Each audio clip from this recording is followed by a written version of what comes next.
But let's begin in Ontario right now, where millions of people got a jolt early this Sunday morning. Their cell phones suddenly sounding a noisy alert about an incident at the Pickering nuclear power plant just east of Toronto.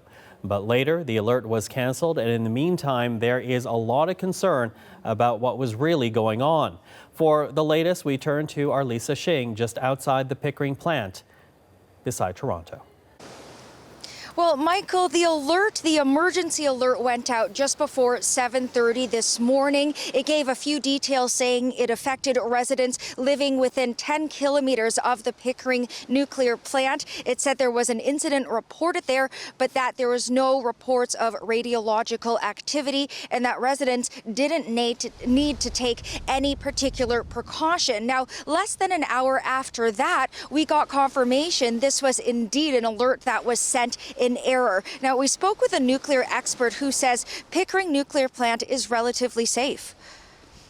Pickering, first of all, is being run very safely and with an excellent record, and that the systems of defense in depth, which are all part of the standard way of looking at modern nuclear facilities, are all working and in place, and that the nuclear industry itself has an alert system should there be any kind of radiation release. I also got confirmation from Ontario Power Generation as well as the Premier's office that the emergency alert was indeed sent in error, and it was sent by the province itself. A lot of questions as well around what exactly led up to this, who was responsible for exactly authorizing this alert. What we do know, though, Ontario Solicitor General sent out a statement saying this was part of training exercises and that it was sent out in error and there was never any harm or danger to the public or the environment, Michael. So no harm, ultimately no harm, no danger to the public, but you've had a chance to speak to people who live in Pickering. Lisa, what has their response been like? So I spoke with a lot of residents who've lived here for a long time. So living by this plant has been part of their day-to-day life, essentially. Some of them were a bit concerned when the alert went out, but a large part of them said they weren't all that worried. One woman we spoke with says it's because they undergo regular drills, and part of those drills involve sirens that would ring out if something major did actually happen. And this morning she didn't hear them. Here's what some other residents had to say. I was worried at first, and then after, when they said it was a mistake, I was kind of irritated because that's a big mistake to just, to send out to a bunch of people in the area. It's a blast to the community too, right? Yeah, you kind of think, oh well, but you know what? It is what it is. So no sense in panic. So I got up and went for my run, and everything seemed to be fine. I got an alert in the run saying everything's fine. My wife, she's like, let's get at it. First thing was to get the car loaded and get out of the area, obviously. But, we just checked online and we were reassured that it was a mistake, so. And part of that emergency preparedness is residents are given potassium iodide pills that would reduce the risk of thyroid cancer if any resident ingested or inhaled any kind of radioactive material. But Ontario's chief emergency officer did say that residents should not be taking them unless they're instructed to do so, because every person is different, essentially. But all in all, residents here were relieved, and definitely relieved to hear that there was nothing like that this morning. And our thanks to the CBC's Lisa Shing in Pickering, just east of Toronto. But let's stay on the story right now and reach out to Alain Normand. He is an emergency manager with the city of Brampton and knows firsthand how these alerts are issued. Alain, thank you. And I should say Normand. I know you go by the anglicized version of your last name. So, I think there's a lot of questions right now about how this could have even happened. So what do you make of the situation and how it unfolded this morning? Well, so basically, when we have the opportunity to send out emergency message, we go through the province. So the province has the control of the messaging, but we can initiate. So emergency managers in every municipality in Ontario and then Pickering can issue this, but we have to go through them, through the Provincial Emergency Operations Center for the message to actually go out. So we have really very little control.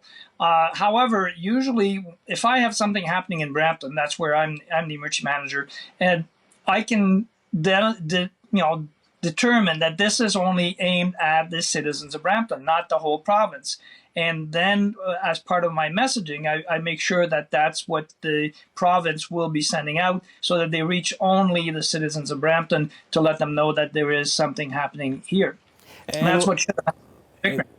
So that is what you're empowered with, but we seem to be getting from the province right now the explanation that this was part of a safety exercise and that this alert should have never even gone out in the first place. What does that tell you about how airtight a situation that the province has here?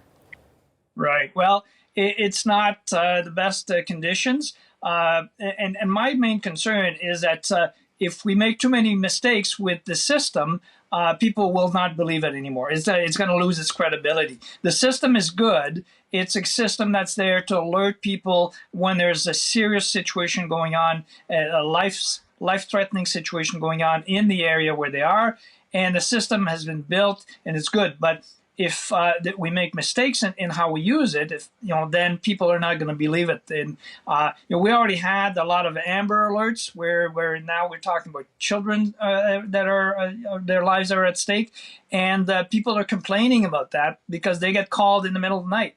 If we do the same mistake with the alert system as we did with the Amber, then we're not going to be credible, and people will stop listening to it. They'll try to turn it off, and then when something actually does happen, they won't be alerted. Now, the Pickering Mayor, Dave Ryan, we just spoke to him in the last hour. He's calling for a full investigation in light of what's happened here. What might an investigation tell us that we don't already know?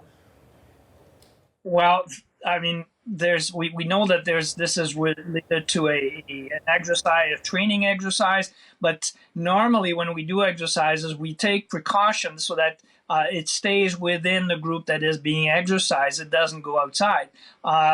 We do exercises at the municipal level all the time, and we test it out, and we have a protocol that we make sure that when we're sending out any communication, before we even send the fictitious message, we say this is an exercise message. We repeat it. So it should have been, at least in the messaging, there should have been that this is an exercise message. It should have been at the heading or something so that people would know, oh, okay, well, it's an exercise. But even that didn't happen, and that's the concern, really. Mm-hmm. That's a concern. As I was speaking to the mayor of Pickering, I was a bit surprised that he actually found out through the alert. He wasn't informed ahead of time. Does the protocol have to be revisited here? Do senior members of a civic government, municipal government, need to be informed before that alert goes out, do you think? Well, I'm not sure about Pickering because it's a separate entity. But I know that before I make a call to go out to the citizens of Brampton, I have to get the okay from the mayor and the city manager before I may go to the province and say I've got an emergency message. But I have to vet that through my mayor and through my CEO. I'm not just going to take it upon myself to send out a message. So the problem is that Pickering is not a municipal organization. It's a separate, so they may not be required to advise the mayor. In my case, it's part of my protocols. I have to do it. Mm-hmm. So perhaps a greater examination of protocols as well. Do you think that would be worthwhile? Maybe. When you have a major institution like Pickering right in the middle of a municipality, there should be at least in the courtesy when there is that kind of the mayor is advised. I would agree with that. I remember we had something at Chalk River many years ago, and we had a few minor incidents as well in Bruce. And I know that the mayors there are very closely linked to the agencies, so I don't see why we can't have that in Pickering. Alain, I want to thank you for the time. My pleasure. That's Alain Normand. He is emergency manager with the city of Brampton. We're now joined by Dave Ryan. He is the mayor of Pickering, Ontario. So Mayor Ryan, thank you for joining us right now. Thank you. So obviously many questions are being asked, but as you understand what caused this, what happened this morning, what in fact caused this alert to be sent out? We don't know. It was an error. There is absolutely no incident or concern at the Pickering Nuclear Generating Station. I have had this confirmed through senior management at the station. I have been in contact. In fact, in the last half hour, I had a phone call from Minister Rickford, who has apologized to the city of Pickering and the people of Ontario, because this alert went out province-wide. For the error. He has committed to a full investigation by the province, and we expect to hear very quickly as to exactly what has happened, and more importantly, perhaps, what exactly is going to be done to address the situation and ensure it does not happen again. Okay, well, let's break that up a little bit, but just for people at home to clarify, when you talk about Greg Rickford, he is in fact Ontario's energy minister with authority over Ontario Power Generation, which operates the plant. I am wondering though, were you informed ahead of time, or did you find out about the alert when it came across the phone like so many other people in Ontario? I got the alert just as everyone else did. Just as everyone else did. Now, did something happen inside the plant that you're hearing of that might have caused this alert to go out? No, I have had confirmation from OPG that nothing happened, nothing occurred within the plant, and there was no communication from the plant to emergency measures. No communication whatsoever. So how high up does this actually have to go? Who is empowered to send out an alert to the public? This is issued by the Provincial Emergency Ops Center. We don't know what has happened, and at this point, I really don't want to speculate, other than the confirmation from PNGS that there was no communication from them to the Emergency Ops Center. But help me understand, though, in general, is there any type of consultation before an alert is issued to the public? No, if an alert is going to be issued, other than if it were to be a drill, there would be no prior communication. No prior communication. So again, and this is just from my understanding, who is then empowered? Is that just a worker within the plant? Is that a supervisor in the plant, a manager, someone in the ministry? Who is actually, how high up does this actually have to go for an alert to be issued out?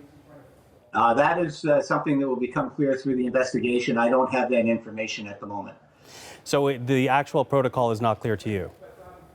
Within PNGS, it is not. I understand the protocol is for PNGS to contact the Provincial Emergency Ops Center, who would then contact the Durham Emergency Services or Operations, known as DEMO, who then would work through DRPS dispatch to get the notifications out to the community. So therefore, if this was to have followed proper protocol, it would have gone through all those channels before the alert was issued? That's correct. So I guess at this point, we need to find out whether or not there was a breakdown in that protocol. It would appear to me that there was a breakdown in that protocol, and that's exactly why we've demanded the investigation. Now, I am wondering as well, there seems to be some suggestion that there was some type of drill happening, and this is all speculative, but was this a result of a drill, to your understanding? Again, I have no information, and I do not want to speculate in advance of the investigation. So what kind of review do you want to happen here? I want a full review, and I have had the assurance from the minister that full review will happen expeditiously. And in fact, we'll get to a cabinet level in terms of its review and the transparency associated with it. Does that review have to be also looking at who is actually informed within the municipal region of Durham? And we have to say to people outside of Ontario, Durham is the municipality just east of Toronto. That is, Pickering is a part of Durham. Does part of the review also have to look at who is informed in Durham, including you? Because as you say, you weren't told ahead of time. No, we require a full investigation looking at all aspects of the existing protocols, where they worked or did not work, and what is going to be done to ensure that the protocols are improved and become foolproof. Do you think people in Pickering will be concerned that their mayor did not know ahead of time? I think we're all concerned that we didn't know, and again, we wouldn't know about an emergency ahead of time. As the situations unfold, then there are protocols in place which I think we can all agree did not happen this morning. Are you at all concerned a bit of a crying wolf here, that if people feel that an alert can be sent out so easily and then called back so quickly that they might actually ignore a real alert when something's wrong with the Pickering site? I think that's a very real concern. It calls into disrepute the effectiveness of the emergency alerting system for whatever reason. So yes, it's a serious concern for all of us. We're quickly running out of time here, and I know the long-term plan here is to decommission the Pickering site by 2024. Is that still the plan? What is your message to the residents of Pickering and Durham region right now? The message is that the plant has been and continues to be a safe operation within our community. I have no concerns specifically for that. I have concerns for this specific incident, the way that it unfolded, and it needs to be addressed expeditiously. Dave Ryan, I want to thank you for the time. Thank you very much. And Mr. Ryan is the Mayor of Pickering, Ontario.